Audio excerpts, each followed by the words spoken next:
আমার না ভীষণ কান্না পায়, জানো তো। আমার না মাথা খারাপ খারাপ লাগে।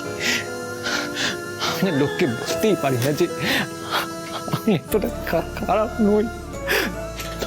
আমি এতটা খারাপ নই, এতটা। ভাস্কর, আমি মানছি তোমার সাথে অন্যায় হয়েছে, তোমার সাথে খুব অন্যায় হয়েছে। তোমার মনের দিকটা আমরা কেউ একবারের জন্য ভেবে দেখিনি, কিন্তু তুমি আজও তোমার ছোট ভাই ভাস্কর, তুমি আজও তোমার ছোট ভাই। তোমার জীবনটা নষ্ট করার জন্য যদি আমি দায়ী হয়ে থাকি, তাহলে তোমার জীবনটা শুধরে দেওয়ার একটা সুযোগ দেবে আমাকে?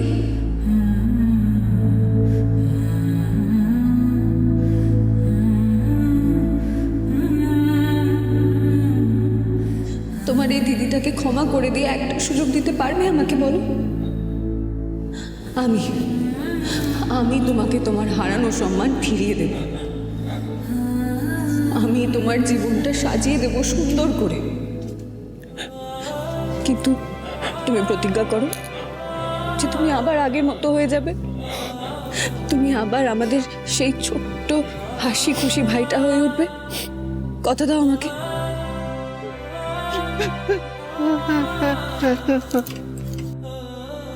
মেজে বৌদি, আমি তোমার পাশে প্রতিজ্ঞা করছি মেজে বৌদি। আমি না আবার ভালো হয়ে যাবো, জানো তো। হ্যাঁ হ্যাঁ গো, আমি আবার ভালো হয়ে যাবো।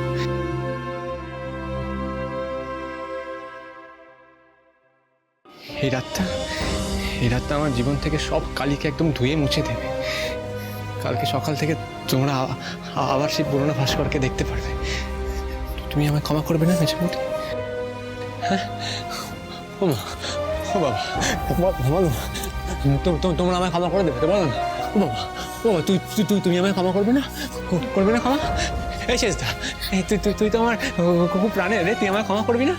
করবি না ক্ষমা? ও শেষ বলি, আমায় তুমি ক্ষমা করবে না, বলো? করবে না? মেসা, তুই তোর ভাইকে ক্ষমা করবি না? ক্ষমা করবি না আমাকে? ক্ষমা করবি তো আমাকে? পিসিমা, তুই আমায় ক্ষমা করবে তো? করবে তো আমায় ক্ষমা? করবে ক্ষমা বলি, তুমি আমায় ক্ষমা করবে তো? আমি জানি আমি তোমার উপর অনেক অন্যায় করেছি, অনেক অত্যাচার করেছি। আমি তোমায় শুয়ে প্রতিজ্ঞা করছি, আমি না আবার আগের মতন হয়ে যাবো। আমি আবার ভালো হয়ে যাব।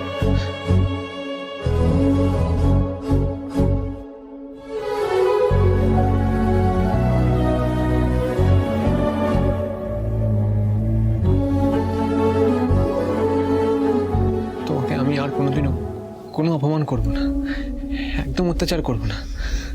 বিশ্বাস করো আমাকে তুমি। আমি জানি আমার যা রাগ যন্ত্রণা সব কিছু না আমি তোমার উপর উগড়ে দিতাম। তুমি খুব কষ্ট পেতে আমি জানি ভুলি। তুমি আমার যেভাবে চাও শাস্তি দাও ভুলি, দাও তুমি আমার শাস্তি দাও ভুলি।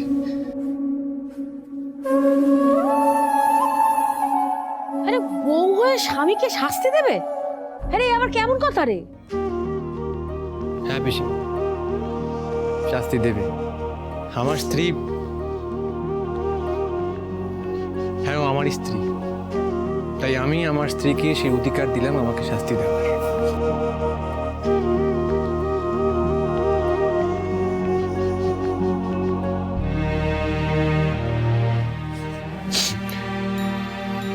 তুমি আমার শাস্তি দাও, তুমি আমার শাস্তি দাও। এমন কাজ করো না গো, তুমি তো আমার স্বামী, আমার দেবতা। তুমি আমার পা ধরলে যে আমার পাপ হবে। কোন প্রায়শ্চিত্ত করলে আমার পাপ কাটতে পারো তো? হ্যাঁ পিসিমা, ও পিসিমা, তুমি তো ধর্মের অনেক নীতি জানো। তুমি আমাকে বলো না যে কোন প্রায়শ্চিত্ত করলে আমার পাপটা কাটবে, বলো আমাকে। সব থেকে বড় প্রায়শ্চিত্ত তুমি তো করে ফেলেছো ভাস্কর। অনুতাপের যে বড় প্রায়শ্চিত্ত আর কিছু হতেই পারে না।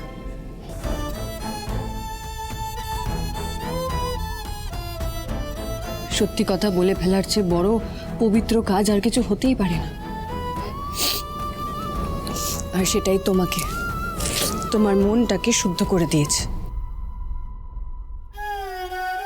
বড় খাঁটি কথা বলেছো মেজ বৌমা।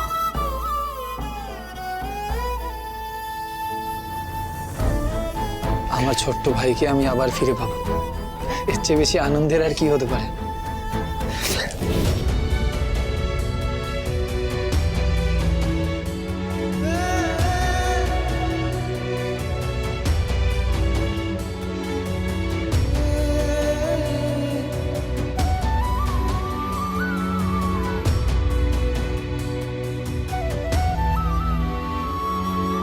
তুই এরকমটাই থাকিস চিরকাল।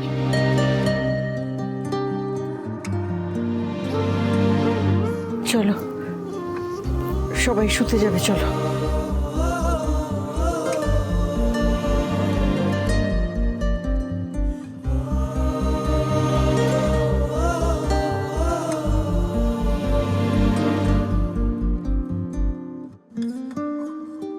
সরি। তোমাকে দায়িত্ব দিলাম মেজবতী, আমাকে আবার আগের মতন করে দাও না প্লিজ।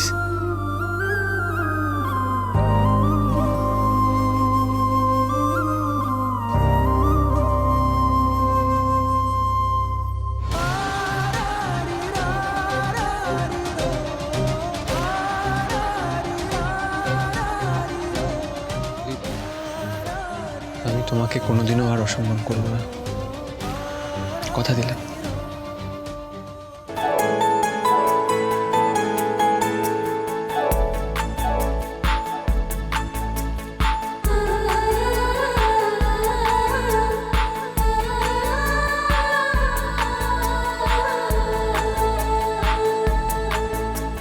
চিঠি নিতে আটকে আছি।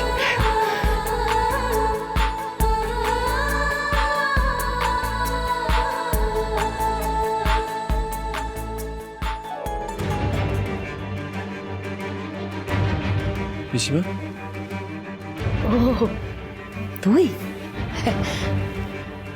হ্যাঁ রে বাবা, তুই তো এবার আচ্ছা খেল দেখালি রে। হ্যাঁ, তুই এবার চোখের জলে নাকের জলে করে ছাড়লি বাবা। তোর চোখের জলে তো একেবারে গোটা গোষ্ঠী শুদ্ধ গলে গেল রে। পিসিমা, এই কান্নাটা অনেক দিন ধরে আমার বুকের মধ্যে জমাট বেঁধেছিল। এবার কিন্তু তোকে আসল খেলাটা খেলতে হবে, বুঝেছিস? এই দেখ, মেজ বৌমার তো মেয়ে হয়েছে, পিকু তুই বাড়ির ছেলেই নয়। হ্যাঁ, তাহলে কি দাঁড়ালো?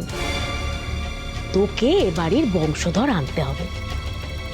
তোর ছেলেই হবে এই বাড়ির উত্তরাধিকারী। তুমি মনে হয় আমার কথাটা ঠিক করে বুঝতে পারোনি। আমি না কোনো খেলায় আর রাজি নই। অনেকদিন পর আমি আমার এই পরিবারকে ফেরত পেয়েছি। অনেক দুঃখ, অনেক কষ্ট, অনেক যন্ত্রণার মধ্যে দিয়ে আমি আমার পরিবারকে ফেরত পেয়েছি। তাই সেই পরিবারকে আমি কোনোভাবেই হারাতে চাই না। আজকে অনেকদিন পর না এরকম কেঁদে নিজের মনের সব যন্ত্রণা বার করতে পেরে বেশ শান্তি লাগছে। আর এইসব বংশধর সম্পত্তি এগুলো না আমার মাথার মধ্যে ঢুকিয়ে আমার মাথাটাকে আর ভারী করো না। পিসিমা, তোমার শরীর খারাপ, তুমি ঘুমিয়ে পড়ো, যাও, অনেক রাত হচ্ছে।